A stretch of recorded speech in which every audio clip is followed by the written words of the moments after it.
Hello and a warm welcome. You're watching South Central on ET Now. This is India's first and only business bulletin that puts the focus exclusively on South India as we cover key news and updates from the region.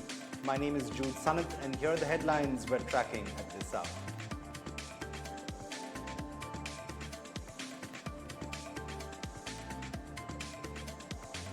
Andhra Pradesh emerges as India's top investment destination in the first 3 quarters of FY26.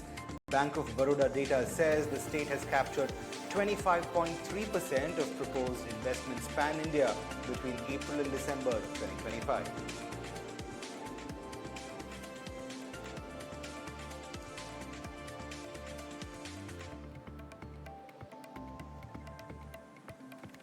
Tamil Nadu Chief Minister N.K. Stalin unveils a new state pension scheme. All state government employees in Tamil Nadu will receive 50% of their last drawn salary as pension.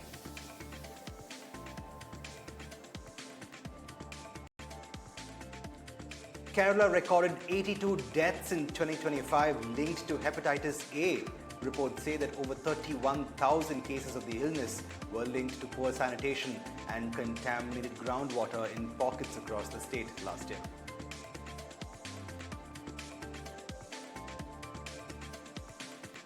After a big bang market debut where its shares listed at a 90% premium, Bengaluru-based rail infra and solutions company E2E Rail speaks to South Central on its order book and growth trajectory. That's coming up next.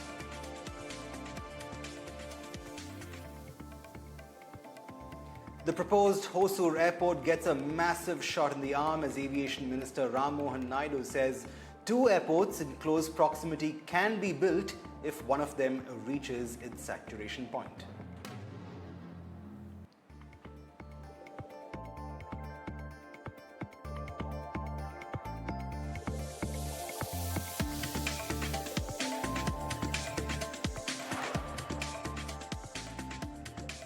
Well, on to our top story first. Bengaluru-based rail infra and solutions firm E2E Transportation Infrastructure, better known as E2E Rail, has kicked off 2026 with a statement. The company's SME IPO, sized at 84.22 crore rupees, was met with unprecedented demand, being oversubscribed more than 525 times in the primary market, drawing bids worth nearly 29,500 crore rupees. That appetite translated into a 90% premium on listing, with shares debuting at around 330 rupees on the NSE Emerge platform against an IPO band of 164 to 174 rupees, giving the stock a market capitalization of roughly 599 crore rupees on day one itself.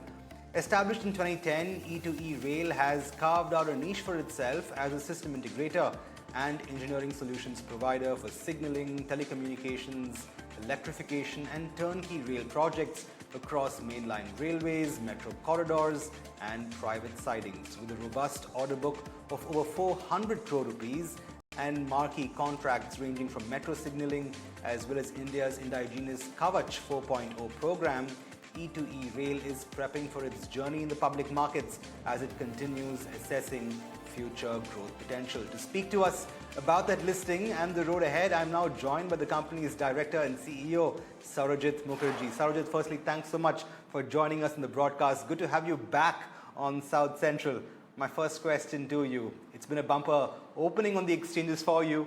What do you think will now be the key growth engines powering business? Yeah, first of all, good evening and a very happy new year to you and all the viewers of ET Now. So going back to your question, we are truly humbled and encouraged by the confidence shown by the market. So this basically is not only the confidence shown on the company, but the conviction is with the India's railway infrastructure growth story. So if you are aware that railways are in the middle of almost a 16 to 17 lakh crore capex cycle through 2030.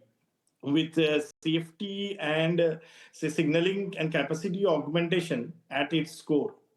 So from our perspective, the growth is driven by 3 engines. The first one is obviously a continuous sustained investment in the railway safety and signaling modernization.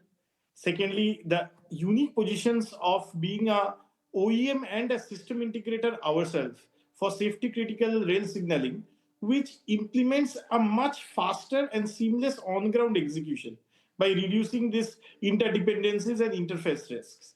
And the third is obviously the focus on capital efficient technology led rail projects, which is going to scale with the execution discipline.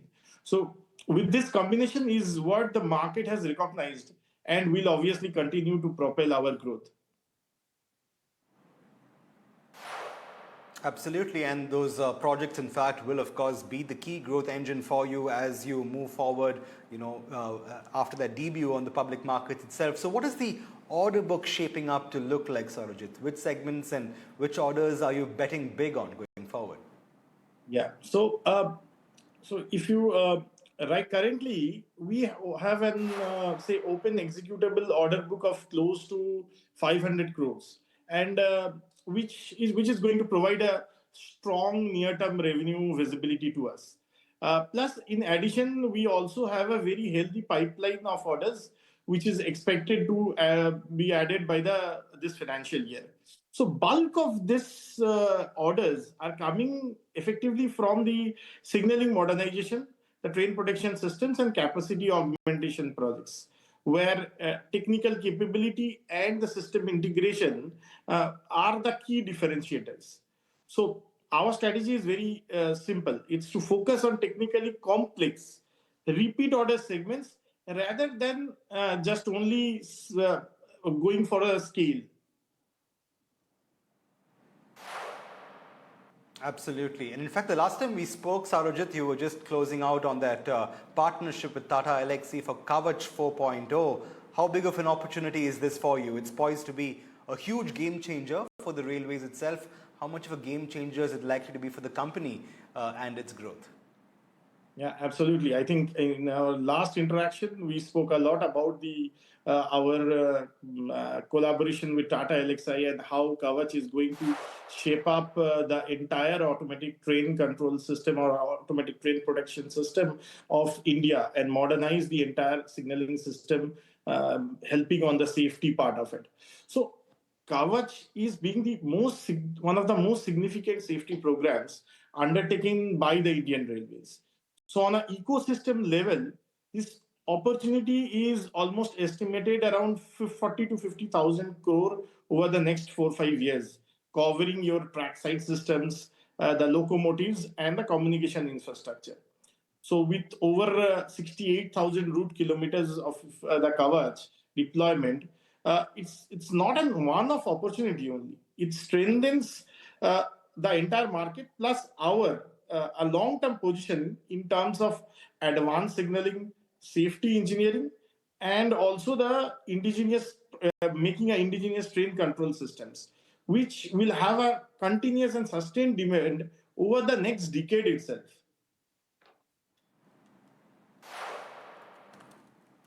Absolutely. And, even as we speak, the Indian Railways is announcing and, has set the ball rolling on a massive expansion plan in Chennai and Coimbatore with specific focus on doubling train capacities in both cities. So closer home to South India now, how much of an upside will these upgrades and these plans have on the business and the top line?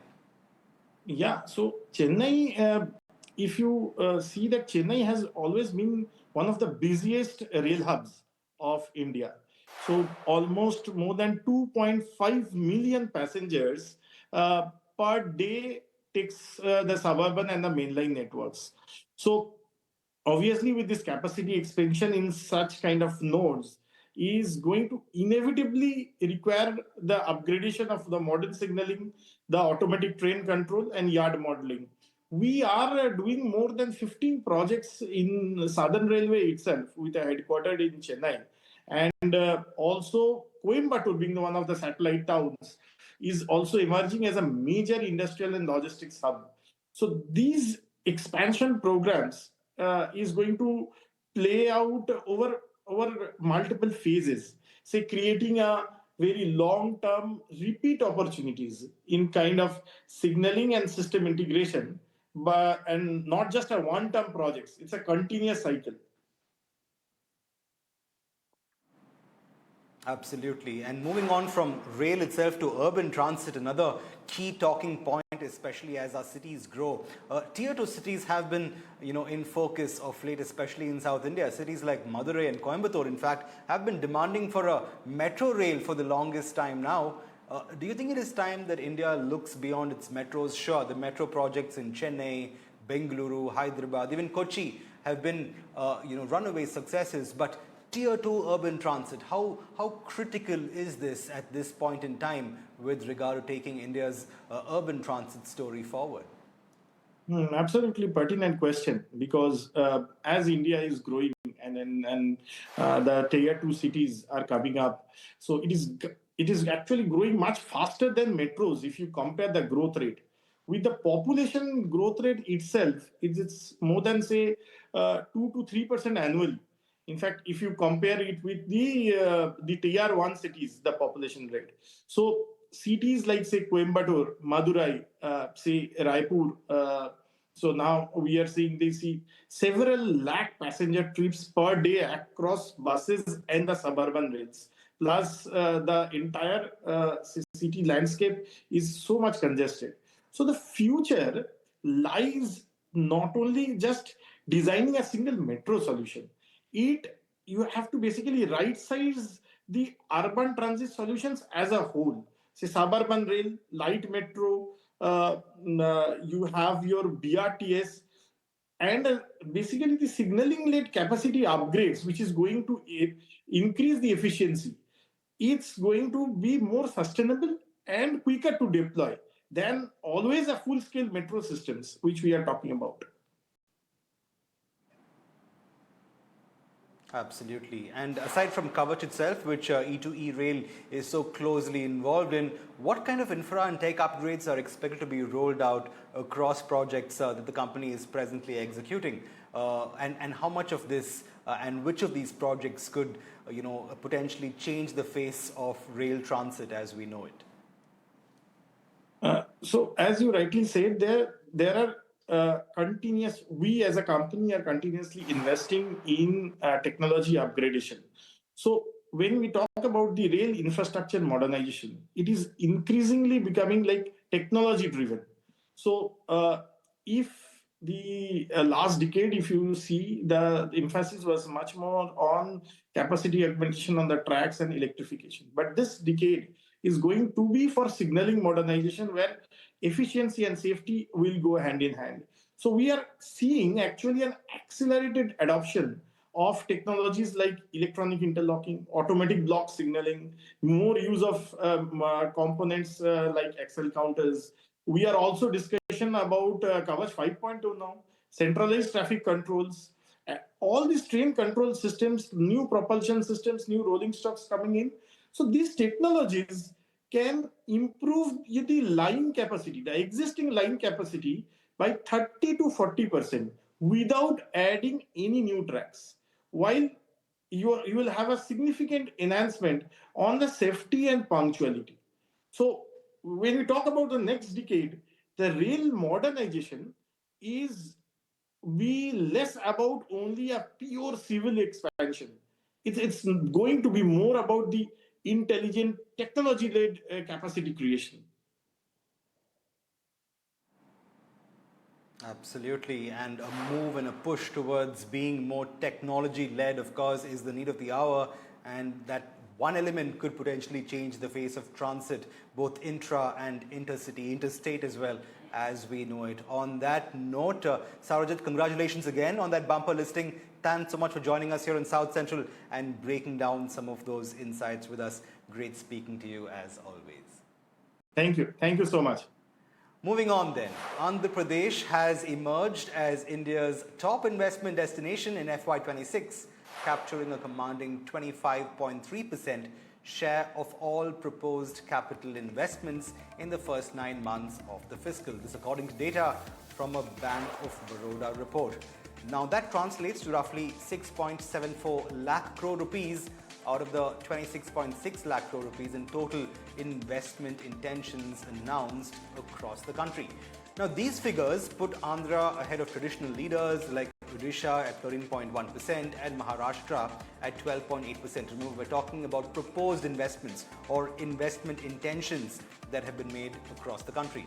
So together, Andhra, Odisha and Maharashtra now account for well over 51% of India's total proposed investments, with the South Indian state clearly ahead of the other two. In Andhra itself, the private sector dominated the pipeline with nearly 90% of these commitments, and the October to December quarter alone saw about 10 trillion rupees worth of new project announcements, up and over 16% quarter on quarter. Key investment hubs within the state include manufacturing, renewables and IT infrastructure, with major projects announced in Visakhapatnam and Rayalaseema. The state's Chief Minister Chandrababu Naidu has credited Andhra's investor-friendly policies, fast-track approvals and robust infrastructure for the surge, all of which have aided in the ease of doing business, he added.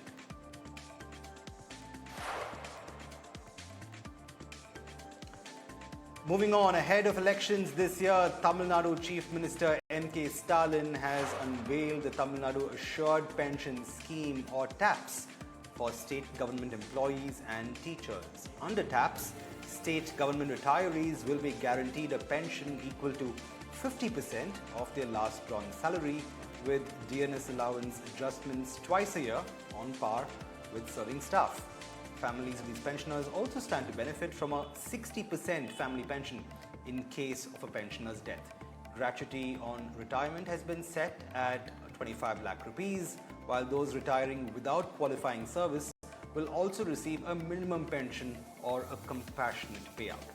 Now, from a fiscal standpoint, the state government has committed to a one-time contribution of 13,000 crore rupees to this new pension fund and an ongoing annual liability of around 11,000 crore rupees. This expenditure, remember, could steadily rise as years go by, given that salaries will only grow. And that's why critics also warn that this could add significant pressure on Tamil Nadu's finances, even as the announcement itself is being seen as a key feature of the DMK's now familiar welfare-oriented policy.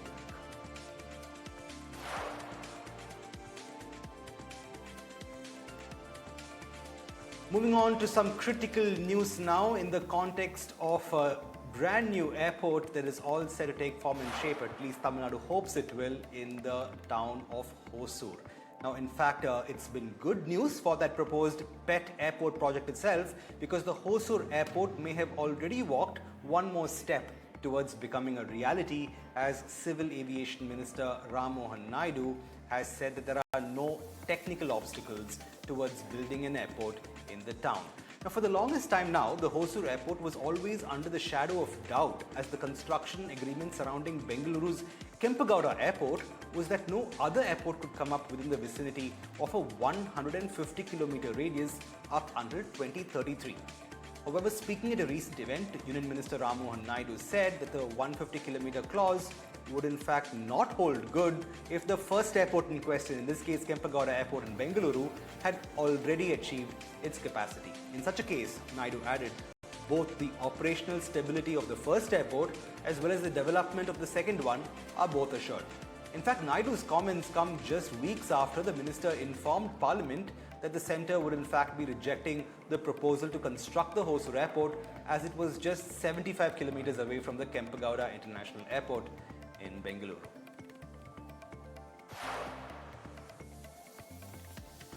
Moving on now, Karnataka's Commercial Taxes Department has busted a major interstate fake invoicing racket involving fraudulent transactions worth 1,464 crore rupees operating across Karnataka and Tamil Nadu. The scam centered on bogus inward and outward supply invoices for commodities like cement, iron and steel, with no actual movement of these goods, thereby enabling the passage of input tax credits worth 355 crore rupees. In a coordinated enforcement operation, officials carried out simultaneous raids in Bengaluru, Chennai, Vellore and Pernampattu, seizing mobile phones, SIM cards, bank statements and rubber stamps linked to these shell companies. In fact, 4 key accused have been arrested and remanded to judicial custody. Authorities are now stepping up efforts to crack down on sophisticated GST fraud networks in the region.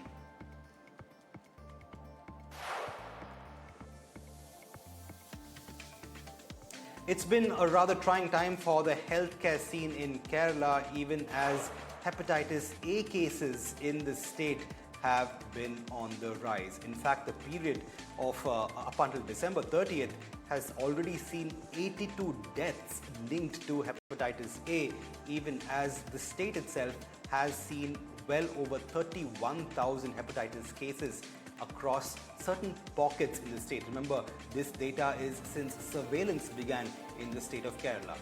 Now, the surge is being linked to poor sanitation, contaminated groundwater, and gaps in public water safety. The outbreak has also seen a noticeable rise in hospitalizations among teens and adults. Now, experts have warned that the virus spreads through fecal contaminated food or water, and while there's no specific cure, vaccination, strict hygiene, clean drinking water, and proper sanitation remain the strongest tools to prevent further spread.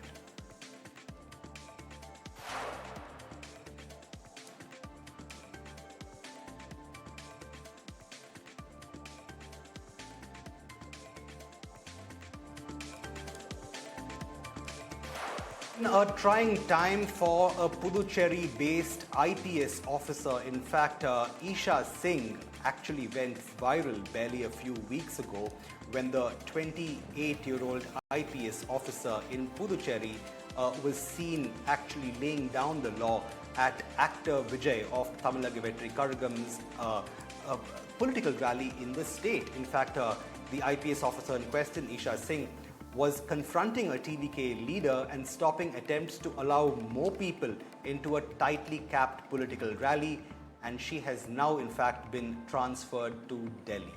According to official sources, the 27-year-old was widely praised for her firm handling of crowd control during that TVK rally involving actor turned politicians Vijay's political rally in the state, and which was being conducted, remember, after the deadly Karur stampede. Isha Singh will now serve in the national capital.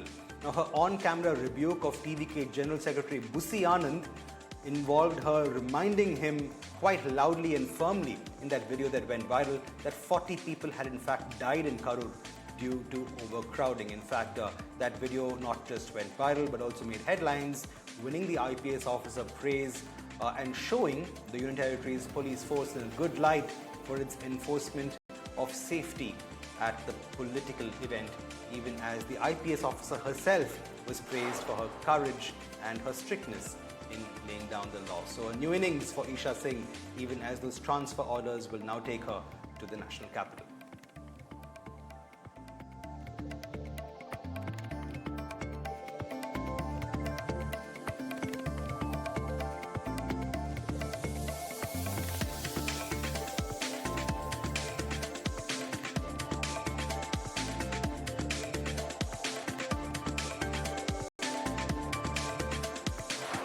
On that note, it's about all the time we have on this episode of South Central. Thanks so much for watching. But before we end, it's that time of the year when reporters, much like myself, scour the corners of the cities we're in, of different parts of the country, getting the pulse of what India Inc. wants from the Union Budget 2026. So before the policymakers speak, some of us have gone on to find out what the industry wants, what India Inc. wants, and what CEOs want from the budget itself. So just let's slip into a short segment on our programming initiative Budget Yatra 2026 to take a look at what Chennai wants from the budget itself. On that note, thanks so much for watching. We'll be back tomorrow with more news and updates from the region. For the moment, take a look at Budget Yatra 2026. On ET Now, we're traversing India's top cities and industries, all in the hope to find answers to just one question.